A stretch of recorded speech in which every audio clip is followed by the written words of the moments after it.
Pourquoi se restreindre?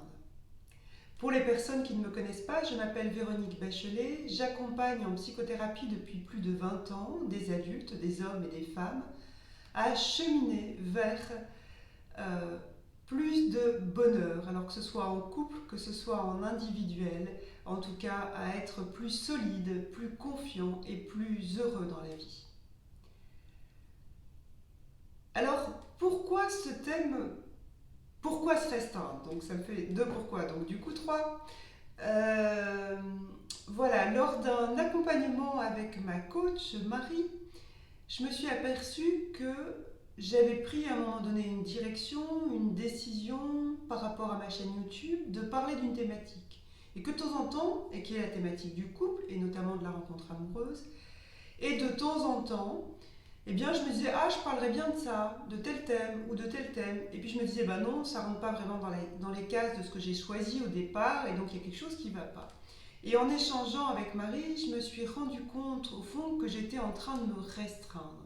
Et que j'avais pris une décision à un moment donné, à un instant T, et que c'était comme si parce que j'avais pris cette décision, eh bien, il fallait que je la suive. Il fallait que je continue à fonctionner comme ça sans la remettre en question à peu près un an après. Alors là, je me suis dit, il y a quelque chose à faire, il y a quelque chose à dire autour de ça, parce que je suis en train de me restreindre. Et c'est pas du tout ça dont j'ai envie. Alors la première chose dont j'ai envie de vous parler par rapport à ce thème, c'est de comment repérer que vous êtes en train de vous restreindre. Quels sont les indicateurs qui peuvent vous dire, tiens, là, je suis en train de me restreindre et peut-être je ne le vois pas, ou je ne le vois pas vraiment, ou c'est là, j'en ai l'impression, mais je ne m'en rends pas bien compte. Bien déjà, ça va être avec vos pensées. Vous voulez aller dans une direction, vous voulez faire quelque chose, mais il y a quelque chose qui bloque. Et il y a des petites voix qui vous disent oh bah non, pas maintenant, pas ce truc-là, peut-être, tout à l'heure, je sais pas, je doute de moi, je suis pas bien sûre. Donc il va y avoir plein de pensées comme ça qui disent frein, qui disent, en tout cas qui empêchent le mouvement, qui empêchent l'action et qui font que vous n'y allez pas. Un deuxième indicateur qu'il pourrait y avoir, c'est votre état émotionnel. C'est de ressentir de l'insatisfaction, de la frustration, comme une sensation d'émotion négative, qu'elle soit dans la peur, qu'elle soit dans quelque part sentir un sentiment de jalousie par rapport à quelqu'un qui arrive, qu'elle soit dans la colère contre vous, la colère contre l'autre, la colère contre le fait que ce soit pas facile, enfin voilà. Toutes des émotions qui pourraient vous indiquer, vous alarmer sur le fait que quelque part, ça bloque. Et là encore, je vous invite à vous poser pour regarder vos émotions parce que c'est vraiment un élément important.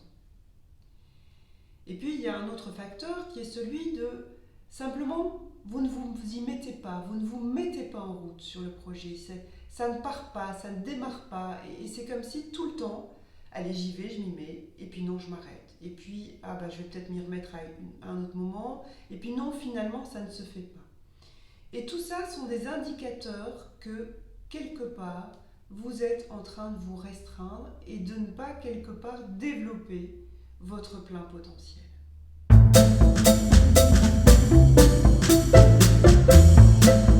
Le deuxième point, c'est celui dont je vous parlais en introduction. J'ai pris une décision à un instant T, et si je ne prends pas le temps de réévaluer la décision que j'ai prise à cet instant-là, à ce moment-là, il y a 6 mois, il y a 1 an, il y a 3 mois, ou plus longtemps ou moins longtemps, eh bien je vais peut-être rester bloquée sur un choix qui a été fait et qui peut-être n'est plus à l'ordre du jour aujourd'hui. Alors simplement se poser avec cette question, j'ai pris cette décision-là. Aujourd'hui, les pour et les contre, est-ce que c'est encore en accord avec moi, avec mon projet? Dans quelle dynamisme ça me met? Dans quelle énergie? Et si c'est pas en accord, les pour et les contre? Et si je lâche cette décision-là, c'est pour m'ouvrir à quoi? Vous posez un certain nombre de questions qui vont remettre quelque part comme de l'ouverture. Et en fait, quand je suis aussi émotionnellement avec cette décision, ce choix que j'ai pris à un moment donné, qu'est-ce que je ressens comme émotion? Est-ce que j'ai envie d'y aller ou est-ce que je me sens plutôt freinée?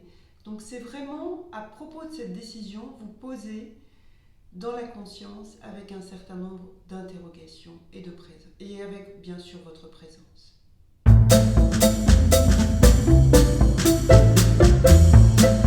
Le point suivant que j'ai envie d'aborder avec vous, c'est limité par nos croyances. Nous sommes souvent limités par nos croyances. Le principe même d'une croyance, c'est qu'elle est quelque part inconsciente. On ne peut pas dire, tiens, ma croyance c'est ça. C'est pas si facile que ça à voir. Mais elle agit et elle vient quelque part nous amener ce en quoi nous croyons. Par exemple, si j'ai la croyance que les riches sont des imbéciles et que voilà, ils ont tendance à faire ci ou à faire ça, ou que gagner sa vie c'est quelque chose qui est pas pour moi, et bien quelque part, inconsciemment, je vais attirer des situations dans lesquelles je peux avoir une difficulté par rapport à l'argent, par exemple. Si j'ai la croyance que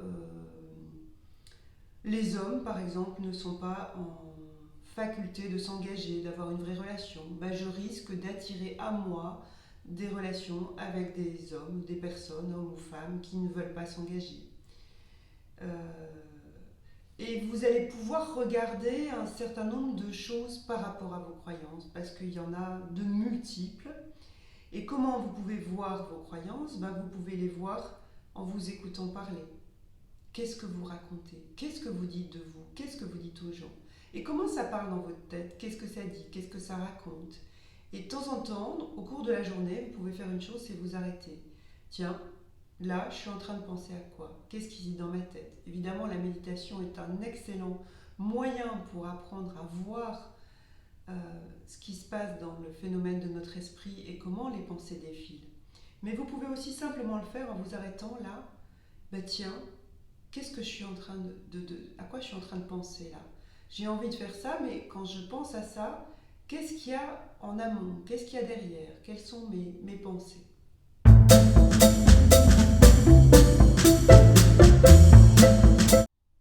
Vous pouvez aussi porter votre attention sur vos émotions. Les émotions sont des indicateurs pour nous dire et pour nous permettre de nous connaître et pour nous permettre de savoir si ce que nous vivons est agréable ou désagréable. En général, quand l'émotion est agréable, on ne s'en rend pas compte, on est dans le mouvement, on est dans le flow, on est dans la vie, on y va, ça coule, et on ne s'en rend pas compte sur le moment. Parfois on peut en être conscient, mais on peut dire après coup, tiens, ça c'était un vrai pur moment, ah là je suis contente de moi, j'ai avancé, ou il s'est passé ci, ou il s'est passé ça. En général, à ce moment-là, on est beaucoup plus présent, on est beaucoup plus là. Quand les émotions sont désagréables, c'est une bonne chose de pouvoir aussi les voir, en fait, de pouvoir en être conscient. Parce qu'à ce moment-là, on va pouvoir se rendre compte, tiens, il y a de la colère en moi. Qu'est-ce qui se passe? Qu'est-ce qui se passe avec cette colère? Qu'est-ce que cette colère me dit? Et comment je peux ouvrir mes bras à cette colère, être en présence avec elle? Et finalement, si j'ouvre mes bras à cette émotion, elle va aussi s'en aller au fil du temps d'elle-même.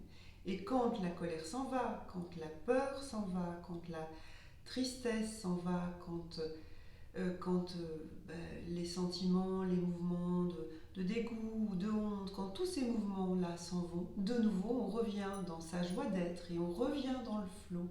Et de nouveau on peut passer à l'action. Librement. Parce qu'on est simplement content d'être là où on est, de faire ce qu'on fait et d'avancer dans la vie.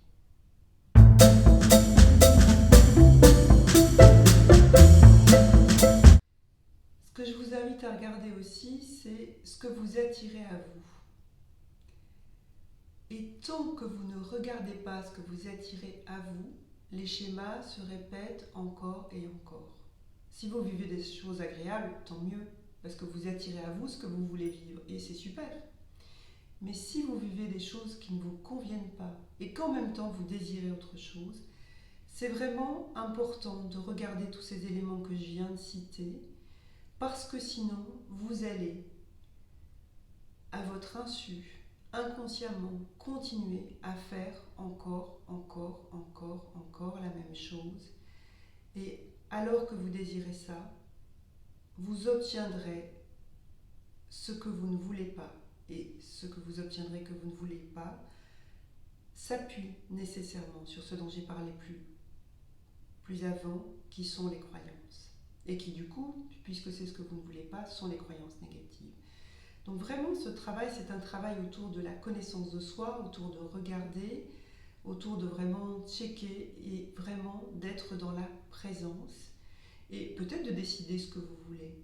Et quand vous décidez ce que vous voulez, qu'est-ce qui se passe? Quelles sont vos pensées? Est-ce que vous êtes vraiment aligné avec ce que vous décidez? Quelles sont vos émotions? Est-ce que vous êtes vraiment en joie, confiant, tranquille et vous y allez? Si vous ne faites pas ça, c'est que vous êtes en train de vous restreindre. C'est que vous êtes dans vos limitations et que quelque part, vous n'allez pas vraiment vers qui vous êtes.